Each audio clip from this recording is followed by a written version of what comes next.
Antônio Ribeiro da Conceição, a Flor do Norte Baiano, Companhia Brasileira da República Federal, moço do Código da Lei, agidor do errado, cachola que Deus me deu, inspetor juramentado, se perguntar cadê ele, está aqui, seu criado. Filho de Manuel Jararaca, que mora na Loca da Pedra, e se meteu o pé com ele, vai ver o rolo da queda. Este moço, que está na sua beira, cravo das moças e alecrim que cheira, e filho de Isabel Ribeiro da Conceição, doceira, loceira, benzedeira, costureira, parteira, e outros eiras por aí, assim como parideira, que foi do ato de parir, que nasceu Buli Buli, cantador repentista, cordelista, sapateador, forrozeiro, cordelista, tiraneiro, nesses movimentos de brincante, de cultura popular e arte popular, misteriosamente entendido em uma série delas. Mas hoje, fazendo uma ponta no Cadê Minha Ponta? Para contar casos de superação, cabeçadas que foram dadas em Mandacaru, topadas em grandes tocos que estavam no meio da estrada, porque dizem que o toco que dá topada mora no meio do caminho, né? Outros dizem que o que bota homem pobre para frente é topada, né? Agora, o inteligente diz, o que bota homem para frente é o bicho que mija para trás. Compre animais, fêmeas, para você ter o seu estoque. Produtor, reprodutor, basta um. O resto você vê o pasto cheio, o curral lotado. E é por isso que a gente começa.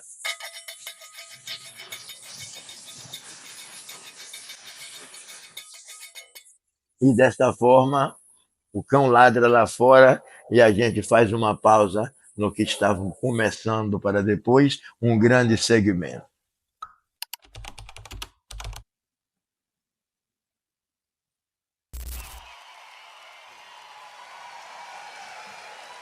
Pronto, grande Bully. Que prazer enorme de receber diretamente da... Tudo bem, graças a Deus. Pronto. Um cheiro na tábua do queixo, minha gente. Diga aí, assim, de improviso, o que você viu? 3, 2 versos. Eu quero deixar contente meu nome na vossa história. Pra isso preciso que venha contar a vitória e marcar a presença do show nesta Marina da Glória. Esta Marina da Glória, bom recanto do Brasil. Cheguei aqui com saúde, quero mostrar meu perfil, fazendo essa parceria com o grande Gilberto Gil. Diga mais uma, diga mais. Dessa forma, a gente começa a desfiar o rosário de acontecimentos de Antônio Ribeiro da Conceição, nascido na cidade de Antônio Cardoso em 1947, data 22 de outubro.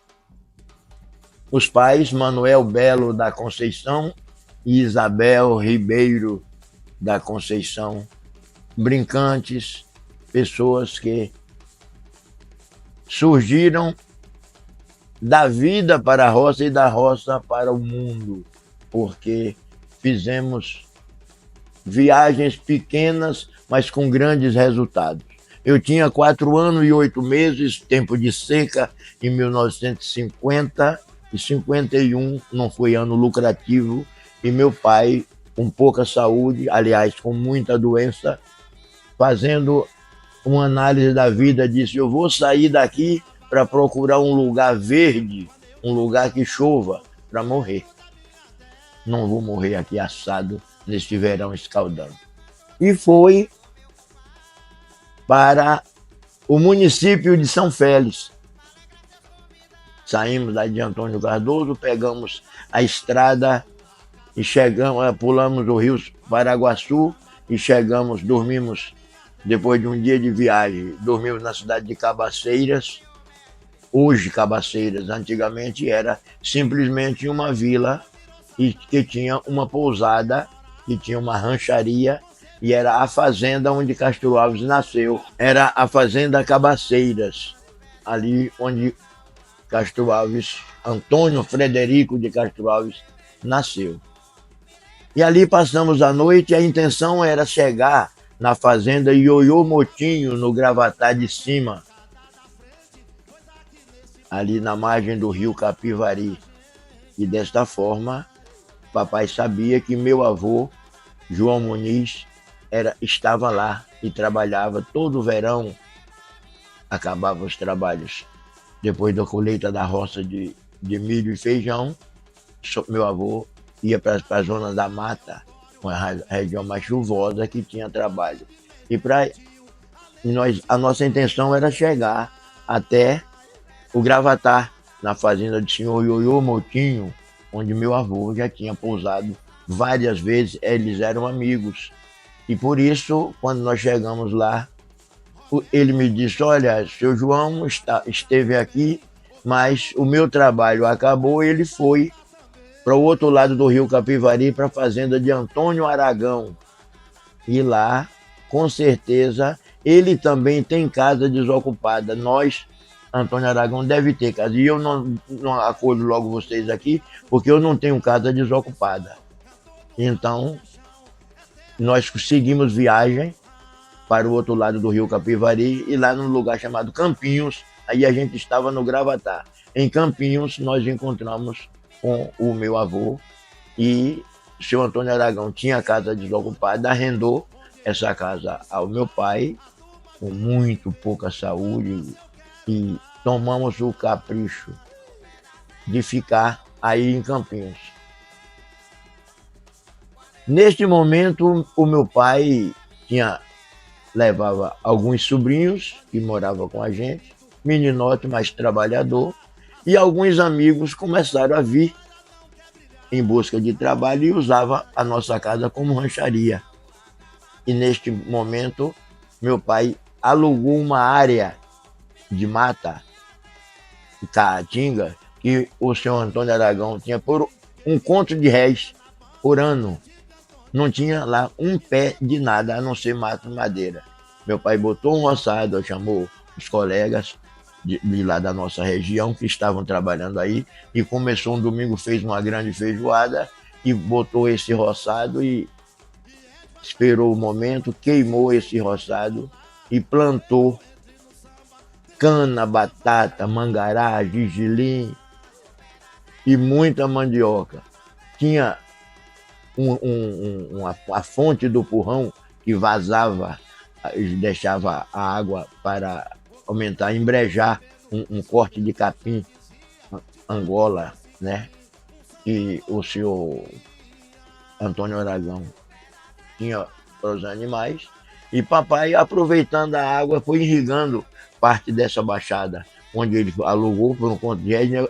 Os adversários diziam: mas o seu Antônio Aragão é um cigano mesmo, matou o catingueiro. Onde é que esse catingueiro vai fazer no ano? Um conto de réis ali para pagar seu Antônio e ainda lucrar alguma coisa. Papai fez um canavial, fez bananal, e com um ano meu pai pagou esse terreno e ainda sobrou um bom dinheiro. Comprou roupa, material escolar, e pagou conta que ele tinha feito durante um ano, porque não tinha mandioca. Com 7 meses, a gente estava vendendo farinha aos nativos. 7 meses que a gente estava morando lá, já vendia farinha aos nativos, que poderia ter já seus sítios bons e completos, mas eles não tinham, já compravam farinha na nossa mão. Meu pai recuperou da sua saúde, eu fui para a escola com 4 anos e 8 meses. E no final de 51, minha mãe me levou na casa do meu padrinho. Para tomar a bênção, porque a gente ia sair de lá. Meu padrinho, me deu uma moeda de R$2.000 naquele tempo, uma moeda de R$2.000, E era muito dinheiro. E na saída ele disse: ô, comadre Isabel, quando chegar o tempo, bote meu filho na escola. Aí ela, ela disse: sim, senhor, meu compadre, vou botar. Nós saímos de lá, ela me botou no braço e ficou conversando, como se estivesse conversando comigo, mas era desabafando, né? Ele disse: meu compadre pede, bote meu filho na escola. Botar com uma eu vou botar. Se aqui não tem escola, e lá eu não sei se tem, botar na escola com uma. Eu, mesmo menino só matricula com 7 anos, talvez, né? E foi nesse desengano que nem eu estava na escola e nem poderia ir. Mas isso era no final de 51. Nós viajamos em janeiro de 52. Quando chegou março de 52, eu já estava lá. A mulher, a nossa patroa, dona Helena, perguntou: Beca, com minha mãe, que era Isabel e apelidada por Beca: Beca, esse menino vai ficar com quem? Porque só a minha irmã já ia para a escola, que já tinha 7 anos. Aí ela disse: oh, eu boto como eu sempre fiz, dona Helena, eu boto no pé da moita, limpo lá e forro de folha e ele fica lá no pé da moita até a hora de eu vir para casa. Ela disse: aqui não. Ele vai para a escola. Mas ele só tem 4 anos e 8 meses. Ela disse: a professora é minha sobrinha. Eu vou pedir a ela que aceite ele lá. Não tem como ele ficar sem ir para a escola com você levando para a roça ou ele ficar sozinho em casa. Não pode. Aí eu fui para a escola com 4 anos e 8 meses. Quando chegou aos 7 anos que me matriculei, eu já sabia ler, já ajudava meus pais a rezar as novenas, o texto, e as coisas, já lendo nos catecismos, as coisas que fazia parte de leitura. Meus pais rezavam tudo, tinha os textos todos na memória, mas eu tinha já a possibilidade de ajudar com 7 anos. Então, esse meu mundo de cultura popular veio comigo, e aos 7 anos eu já estava, além de ver meus pais fazer a vida inteira, desde que nasci, quando eu comecei a me entender e acompanhar eles com 7 anos de idade, já era para fazer o ofício. Tanto ajudava a rezar, como ficava perto do tinido do pandeiro para fazer as coisas.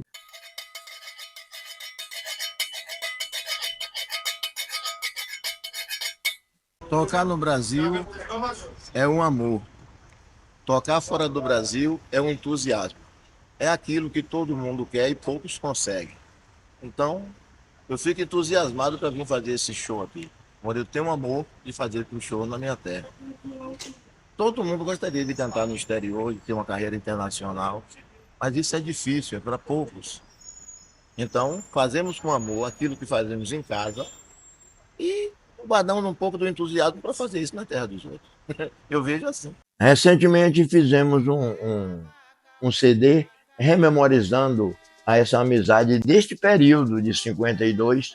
Eu era bem menino, o mestre Beziga já uma pessoa com mais idade do que eu, e nós nos encontramos agora, ele com um novo grupo, gravamos um CD, entendeu? Encontramos um apoiador que é neto do Ioiô Moutinho, que apoiou para meu avô e meu pai nessa época, em 52. Hoje um neto dele me apoia culturalmente, dando sempre a oportunidade de meus trabalhos chegarem a mais pessoas. Ele é hoje um empresário bem sucedido. Me perdoe, me dê minha ponta que eu vou dar a ponta. Eu vou dar a ponta do mestre que me ajuda, né? A empresa é Paraguaçu Engenharia e o proprietário é Elísio Moutinho, né? Elisinho, que é o neto do Ioiô Moutinho, que era o elemento que estruturava o caminho para a gente passar naquela época e hoje para a gente ir de carro, onde se ia com dificuldade a pé em 52. Dessa forma, Campinhos continua na minha memória, Campinhos continua no meu coração. Uma outra coisa que me orgulha bastante é que eu estudei há alguns anos nessa escola onde eu fiz minhas primeiras letras, E uma filha do nosso patrão, a professora Maria da Glória Aragão, ela estava em Cruz das Almas estudando. Eu ia da fazenda Cancela, em Antônio lá nos Campinhos, levando material para Cruz das Almas, que era para abastecer a casa onde essa filha do nosso patrão estudava, entendeu? Quando terminou, ela se formou, veio para a região e assumiu a escola de Outeiro Redondo. Aí migrou todo mundo que já estava avançado dessa primeira escola, escola de primeiras letras, para estudar com uma professora formada. E eu fui levado para lá. Vizinho a essa fazenda, tinha um outro fazendeiro, Albino Silva, que foi lá em casa, pediu ao papai para levar 2 filhos dele, Valdelice e Humberto, entendeu? Valdelice era a menina mais velha, e Beto levamos para andar 6 quilômetros de Campinhos para Outeiro, para essa escola. Na segunda-feira, a gente ia junto com a professora que vinha para a casa do pai no fim de semana, né? E sexta-feira, de volta, ela vinha. A gente ia e voltava todo dia, mas ela só ia segunda e voltava sexta. Então, hoje está lá a Valdelice, professora. Beto hoje está no Pará. Há pouco tempo liguei para ele, fazendo essa rearrumação da nossa vida passada. E falando com Valdelice, ela disse, olha, hoje a festa de Campinhos é dia 16 de agosto. Eu disse, naquele tempo, não sei se você se lembra, mas era 3 de maio. Ela disse, me lembro que era 3 de maio, ainda me lembro que era Jacinto que organizava a festa do povoado. Eu disse, agora eu me lembro, Jacinto é irmão de Raimundo da Cachaça, tio de Mestre Bexiga, sambador que até hoje está lá. Então, fazendo essa reflexão, aí a gente nota quanto o tempo anda rápido e quando a gente é teimoso e tem classe de se superar, ainda espera hoje, em 2025, coisa que começou em 52, 1952.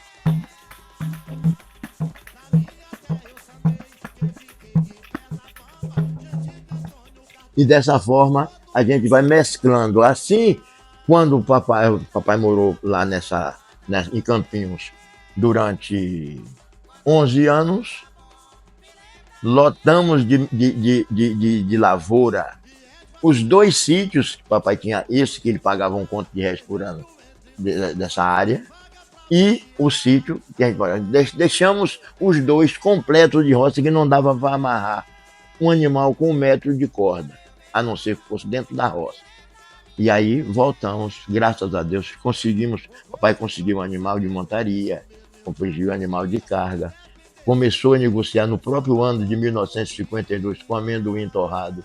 Não ganhou muito dinheiro, mas fez muita amizade e conseguiu a sobrevivência tranquila. Voltamos para o sertão, para Antônio Cardoso, onde a nossa família é original. E nós temos até hoje as nossas raízes, tanto nas lembranças de Campinhos com os amigos que sobreviveram, e Antônio Cardoso é o meu chão de gratidão.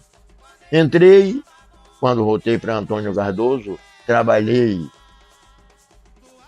na roça e tive a oportunidade de ser chamado, junto com outros meninos inteligentes, para ajudar no fundo da padaria. Ah, meu Deus, sair do Cabo da Enxada foi uma coisa boa. Mas não foi para pegar moleza. Eu continuei, deixei a enxada e peguei o machado e fui cortar lenha na mata, carregar 2 animais na parte da manhã, levar 2 cargas de lenha para a cidade, passar pão, voltava à tarde depois do almoço, pegava mais 2 cargas, no final da tarde trazia mais 2 cargas. Cortar, carregar os animais e transportar até a cidade. Nesse trajeto, nessa padaria, eu ganhei esse apelido que até hoje me segue. E agora eu consegui oficializar no meu nome. Buli Buli. Eu tinha Joel, que era Joel de Hermínia, um rapaz forte, alto, que puxava o cilindro para as massas de bolacha seca, bolacha de coco, que era assim a massa mais dependia de muita força. Os meninos não conseguiam fazer isso. Era Joel quem fazia. E quando a gente ouviu falar bastante em greve de catador de laranja, greve de cortador de cana e tal, aí eles faziam greve para ganhar melhor, para ganhar mais.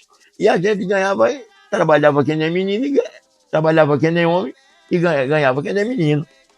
Então, dessa forma, os meninos do fundo da padaria resolveram fazer uma greve. Eu não trabalhava diretamente no fundo da padaria, trabalhava com animais, trazendo lenha do roçado para o fundo da padaria para assar os pães. E quando eu cheguei, estava lá tipo um truque, né? Uma arruma de massa que a Ademário mandou preparar para quem pegasse aquela massa tinha aumento. Mas só que ele mandou com esperteza tomar a massa, botou no cimento da maceira e a máquina descansou e pegou. Se você começava, ela desfiava, mas não soltava. E muito mexer, a massa estava lá toda desfiada, mas não tinha quem trouxesse para botar no tabuleiro.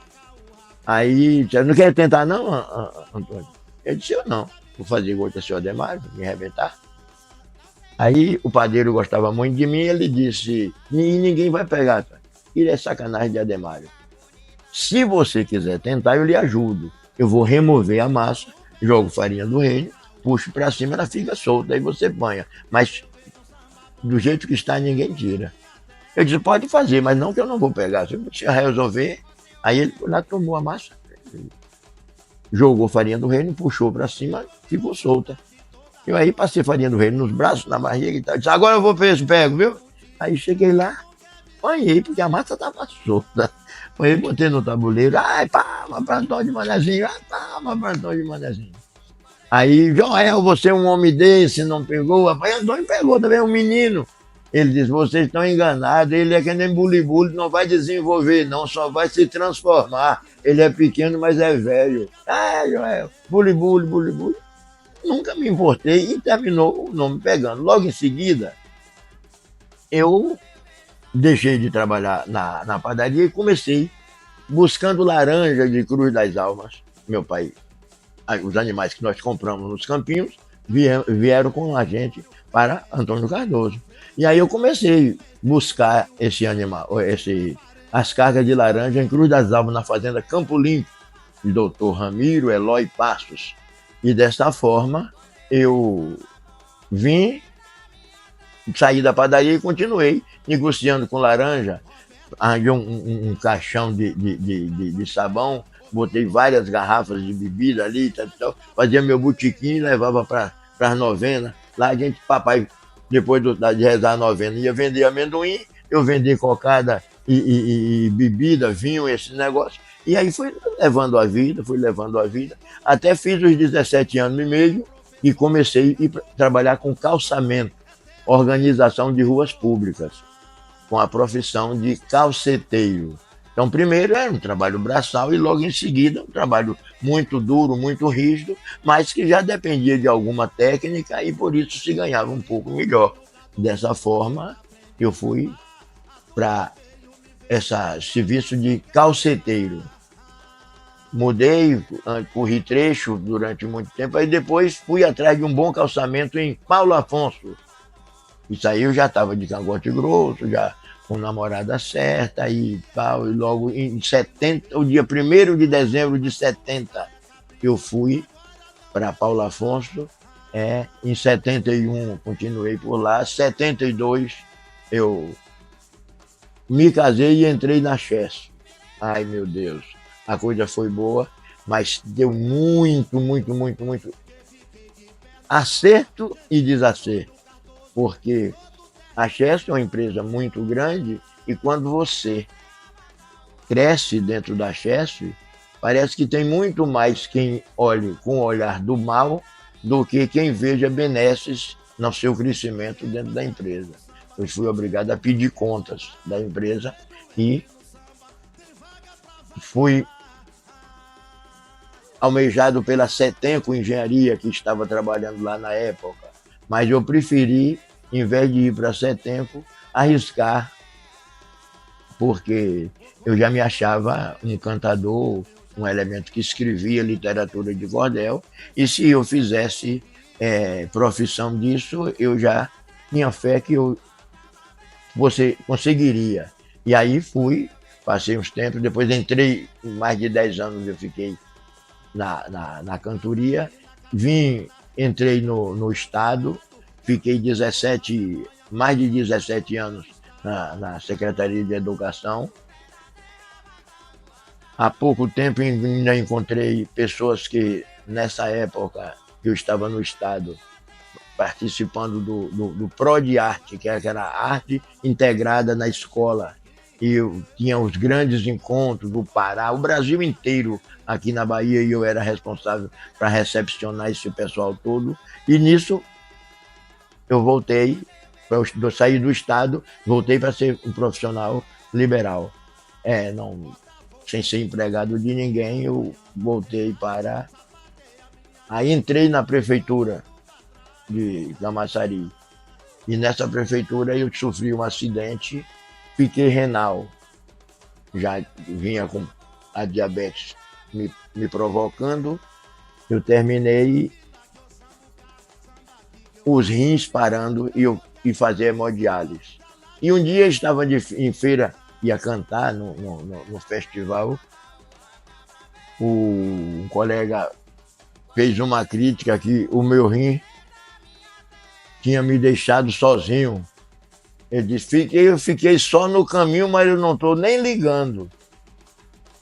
O rim, já que o rim me desprezou, eu não estou me importando, vou levando a minha vida, que eu nunca vi rim cantando. Então, se rim não canta, quem canta sou eu. Eu estou assim, sofrendo, fazendo hemodiálise, mas não tem problema, eu chego lá assim mesmo.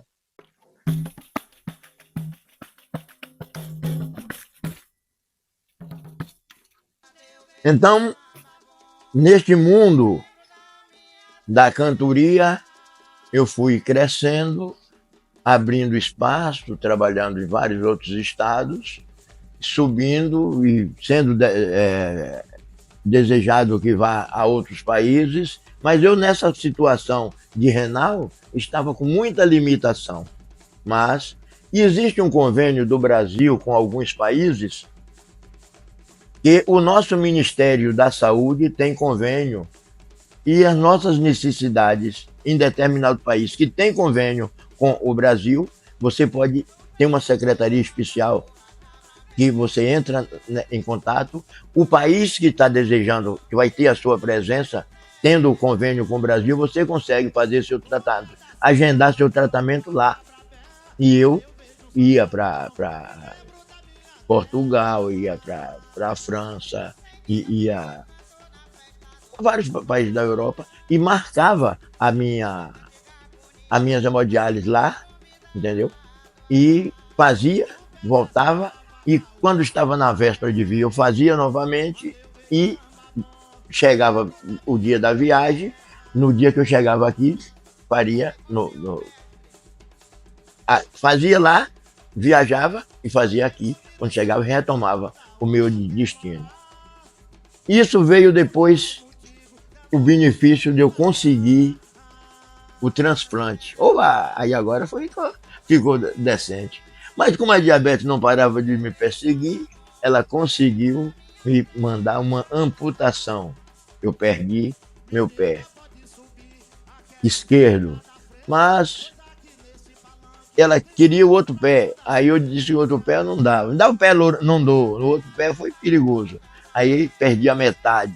Depois infectou, tive que abrir o pé para tirar o tendão que tinha infectado. Eu sei que eu perdi parte do pé direito, perdi totalmente o pé esquerdo, mas sobrou a vida. E quando a vida é amada, mesmo sendo com alguma dificuldade, você não sente a dificuldade. Você acha que passa por cima de tudo, não por cima. Você coloca este mal que está numa gaveta, tranca, deixa ele retido e segue seu caminho tranquilo, andando menos. Corocochó, corocochó. Mas mesmo assim você chega lá. E é o que eu estou fazendo. Graças a Deus, tudo isso tem me acontecido e eu vou sorrindo agradecendo a vida. Aprendi a dizer, Deus é bom e gosta da gente, viu? Mas eu vou ainda.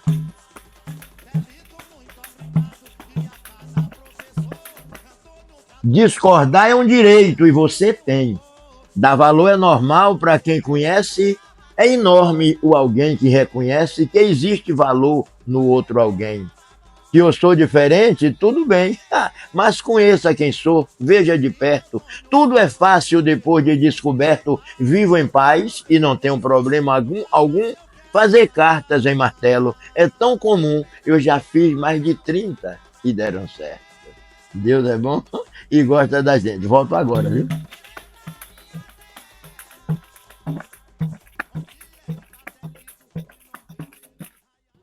Aqui é assim, ó, eu ia filmar aqui pro blog, o Bully Bully já começou a cantar, esse aqui é o grande Bully Bully da Bahia, e tô filmando torto, agora sim.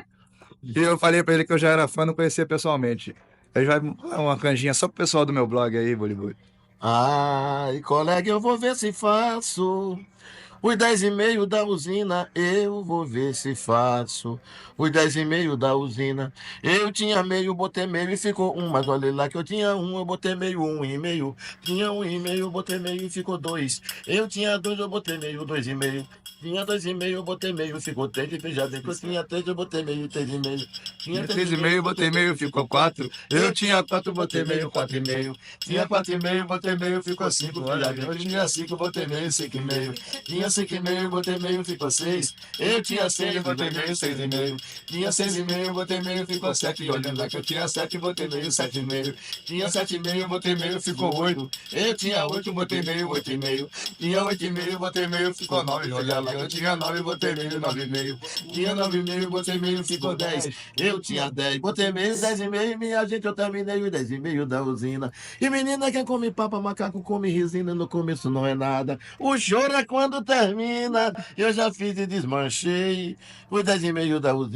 Eu tinha 10,5, tirei meio, ficou 10,5. Eu tinha 10, eu tirei meio. Eu estava com meu produtor, Elias Asma, lá no Pará, e aí a gente, no hotel, no restaurante do hotel, e o material graúdo que a gente ia comer era filhote. O homem chegou com uns montrongos de peixe dessa grossura assim. Eu disse, meu amigo, que peixe é esse filhote? Eu disse, e o pai desse, como não é? Aí, quando a gente está nesse prazer, entendeu? Era na última noite que, por sinal, eu tinha perdido a minha mãe naquela noite. Antes do show, a minha menina ligou avisando que a minha mãe tinha falecido. Mas aí, foi passando alguém, mas estava Bully Bully, e era Gabriel Pensador. Resultado, ele sentou, posso sentar aqui com vocês? Pode. Ele sentou, isso era 11 da noite, 2 da manhã, ele ligou para o produtor e pediu que cancelasse a passagem. Aí foi ligar para a mulher dele, a mulher ficou meio brava querendo confusão, mas aí ele disse, olha, eu estou aqui com o Bully Bully, fala aqui, Bully Bully, para ela um poema de amor. Aí eu disse, a senhora conhece a receita para a dor do amor? Ela disse, não. Eu disse, pois bem, pega-se meio litro de água de paciência, 200 gramas de pó de desprezo, e para dar melhor gosto, junta-se a essência de beijos, mistura-se com a essência da esperança, põe-se na panelinha do peito, leva-se ao forno do amor, põe-se na garrafa dos afagores e tampa-se com a sinceridade. Dose. Deve-se tomar 3 vezes ao dia, uma na hora da lembrança, outra na hora da saudade e outra na hora da solidão. Se você precisar deste remédio, procure Doutor Suspiro da Felicidade, Rua do Carinho, Número do Esquecimento, Cidade da Amizade, Estado do Coração. O amor nasce no olhar, cresce no sorriso e morre na desilusão. Portanto, não se desiluda nunca, que o amor existe e nós estamos aqui reunidos em nome dele. Como esse nosso Deca Minha Ponta é também falando de superação, o amor deve estar reunido aqui entre nós. E Deus é bom e gosta da gente.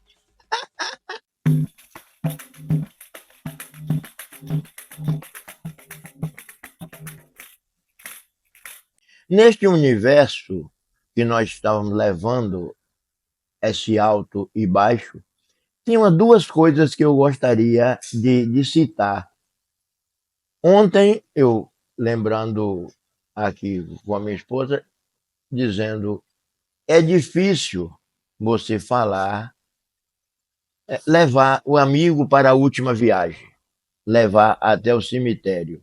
Aí eu disse a ela, você quer ver coisa? É você ter que enterrar o seu pai, dizer algumas palavras, entrar no carro e sair para fazer um show.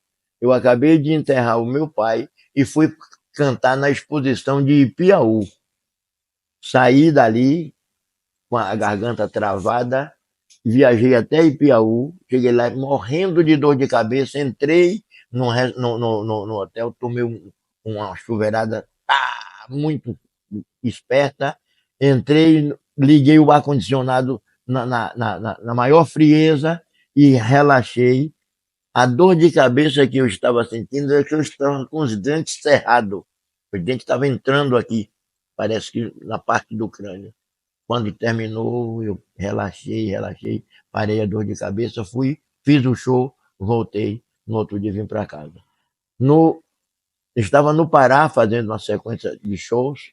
No último show, a minha filha ligou que minha mãe tinha falecido. Eu viajei e já deixei ela com certo cuidado, que ela tinha falecido. Eu ia subindo no palco, Gina aqui brigando para não ligar, avisado já para amanhã, você liga amanhã. Mas ela ligou antes do show, eu ia subindo no palco, quando chegou a notícia. Eu cantei, fiz o show e na última música eu me despedi dizendo o que tinha acontecido. É duro, é amargo, mas a arte lhe ensina a superar tudo isso que está passando. Eu espero que não tenha de enterrar alguém e depois de cantar, porque eu tive um amigo muito importante, chamado Isaac Nunes Filho. Ele preferiu ser cremado e eu, para ir o caixão dele descer para o lugar que ia fazer a queimação, eu tive de cantar antes, declamar poesias que ele gostava. Antônio Silva Vilas Boas, um outro amigo, cantei no enterro dele. Já tive a oportunidade de cantar em alguns enterros. No velório do meu pai, passamos a noite cantando, rezando, fazendo de tudo. E quando foi de madrugada, em Feira de Santana, na Rádio Sociedade, tinha um programa chamado Nordeste de Ponta a Ponta. Era feito por Caboquinho e Dadinho. Foi um rádio botado nos pés do meu pai, na hora que começou o programa de madrugada, até o programa terminou 1 hora e tanto de programa. Então, são coisas que se faz, mas não é bonito nem bom. Mas é amargo, mas tem que ser feita, tem que se fazer. Eu não acho que superei tantas e tantas coisas, mas eu passei por tantas delas e estou aqui. É uma prova que, de um certo modo, houve essa superação. Eu gostaria de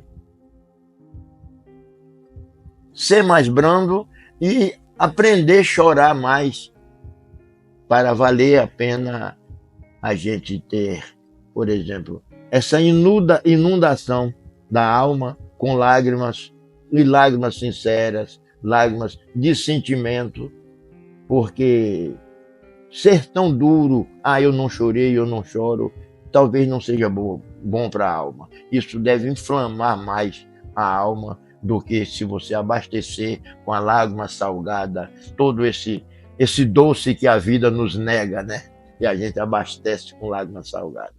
Um abraço, gente, e até logo. Deus é bom e gosta da gente.